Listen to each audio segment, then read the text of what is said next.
here is an update to the video that I made during the sort of windstorm. That was last night, and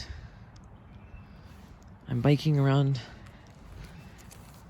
and there's all this debris, in this case from cypress trees, just all over the road.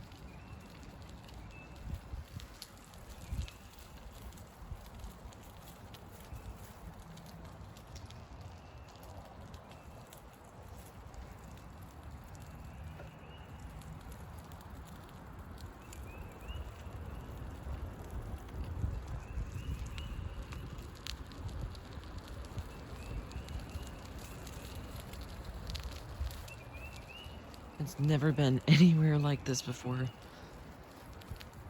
Last night was crazy.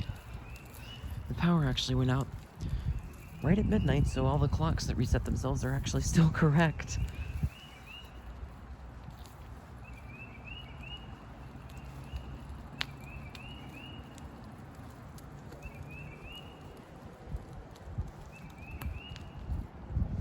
But these cypress trees sure lost a lot of dead leaves.